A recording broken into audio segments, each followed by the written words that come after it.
In this episode of an in-depth look, a review of XBMC, or as some people know it, Xbox Media Center, and a look at the newcomer to the party, Boxee, in part 3 of building the ultimate home theater system.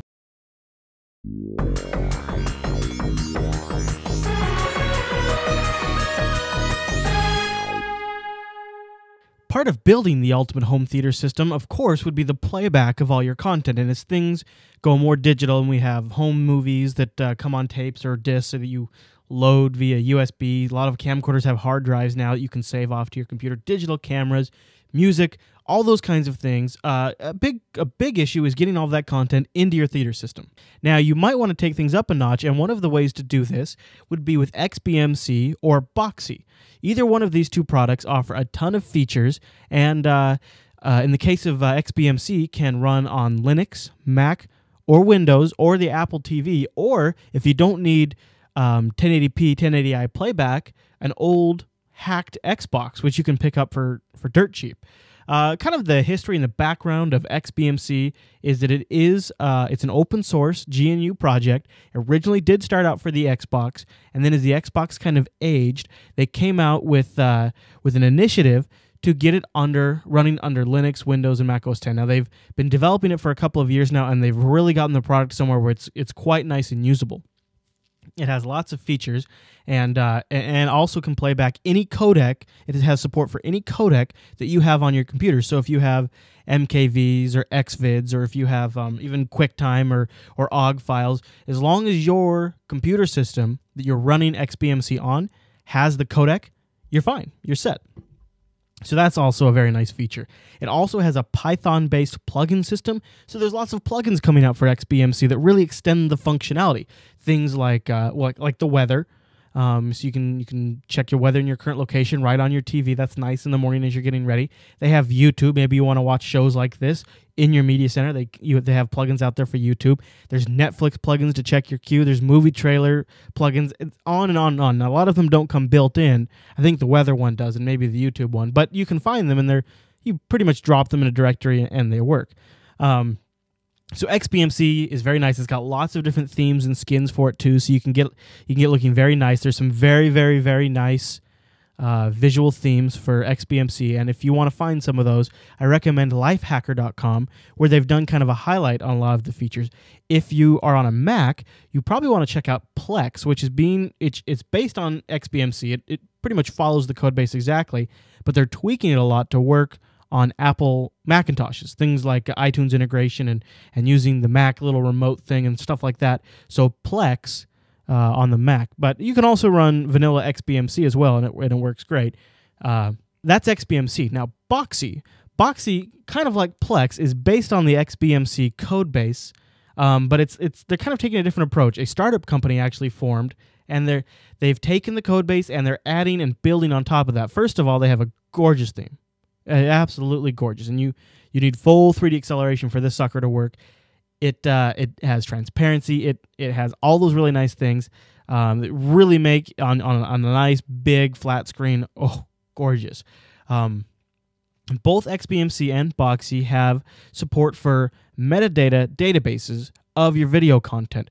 So if you have a lot of movies and TV shows, they can search these videos and try to pair them up with matching names on IMDb or tvdb.com, and then they can pull in things like actors information, directors, genre, year produced, etc., and then you can search and filter your content on that. It's nice if you have a large collection of backed up DVDs or something like that. Both Boxee and XBMC, because they're from the same code base, are based around like a dashboard type interface, something you might be used to on the Xbox. You have a main landing page, and then you launch sub-applications from there, like a video playing application or picture viewing or music and things like that. And then that's where the plugins come in. You can add on from there and stuff like that.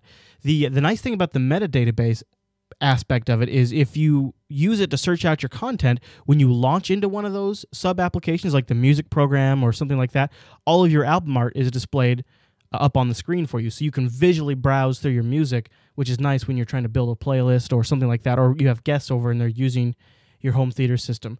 They both also support network playback. In my case, I pointed XBMC to a network share, and then in there I was able to say, okay, here's my video share on my Samba server. Here's the content type. In my case, it was TVs or movies. And then I said, go ahead and run an automated scan. At that point, it runs and scans through the directory structure, gets the file names, and goes out to the different databases and tries to find all that information. I found XBMC to be very accurate, both with TV and movies. It was able to get individual episode details for TV shows, and of course, nearly all my movies are recognized. When it failed to recognize one of my movies, it was actually more due to like my spelling, or maybe if I spelled something the 13th Ghost and I wrote it out all the way, but the actual movie spelling on IMDb is the number 13 Ghost, then it would have troubles finding that. But then it brings up a window and you can retype out the name and they'll go out and search based on that. So that's really nice, especially when you have a large collection. The automated scan is quite great.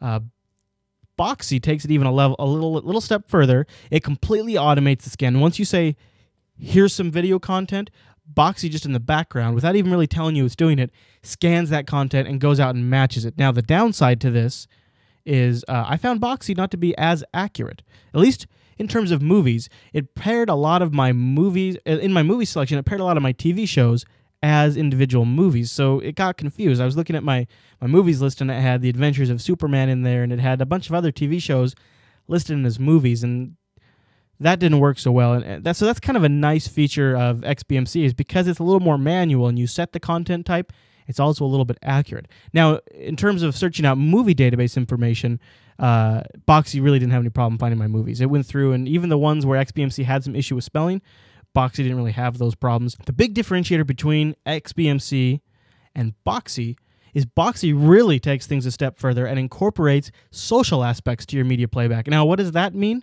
Well, the social aspects are like you can have friends in Boxee, and you can find out what they're watching and what they recommend. And so if you're watching Terminator: The Sarah Connor Chronicles, and your buddy, he's watching Supernatural, well, then you can kind of see how you guys recommend those shows, and maybe if he's watching that, you want to go check it out.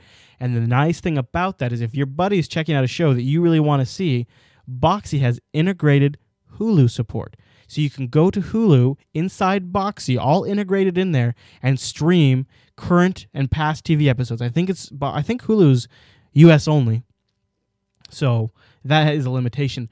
But that is such a nice feature. It also has built-in support for YouTube playback, so you can search by YouTube username. So I was able to search for Jupiter Broadcasting, and I was able to go into Jupiter Broadcasting and see all of the videos that we have in there and play them back. Now, of course, the video quality isn't super great, but if you're sitting maybe 5-10 feet away from your TV, it's passable, so that's nice. XBMC also has support for YouTube, but through a plugin that doesn't come by default, or at least it's not turned on by default, whereas Boxee has that on. So the killer feature, I have to say, for Boxee is Hulu support. That is really something. Some limitations of both these products is, they both don't support DRM media. They can't. There's just no way really around that. If you've bought something from the iTunes Music Store or an Amazon Unbox video, you're kind of out of luck. Boxee is only available for Ubuntu and Mac OS X and the Apple TV, whereas XBMC is available for everything. So that's something else to consider. Now, that said, Boxee has stated it's one of their missions to get Boxee running on as many operating systems and platforms as possible, as well as Boxee is intending to release dedicated hardware box in 2009 for the Boxee experience. So that could be really interesting stuff. If they got the price point right, I would emphatically recommend that. That seems really, really neat. I think if you have an original Xbox, or you have a Linux box or a Windows box, XBMC is definitely the way to go. If you have a Mac or an Ubuntu box or an Apple TV, if you can get an invite, you owe it to yourself to check out Boxee. It's really, really fantastic. I have to say, I thought the social media aspect and the Hulu support would be kind of gimmicky, and I was very impressed. On top of that, it has built-in support for many other online media sources like Flickr, Comedy Central, streaming videos, CBS, CNN. I mean, it's really impressive. If you can get your hands on an invite and you run Ubuntu or Mac OS X, do yourself a favor and check out Boxee. Otherwise, XBMC is definitely great, and there's some gorgeous themes you can find, like I said, over at Lifehacker. They've spotlighted a few articles. Both of these products definitely go a huge way to building your ultimate home theater system.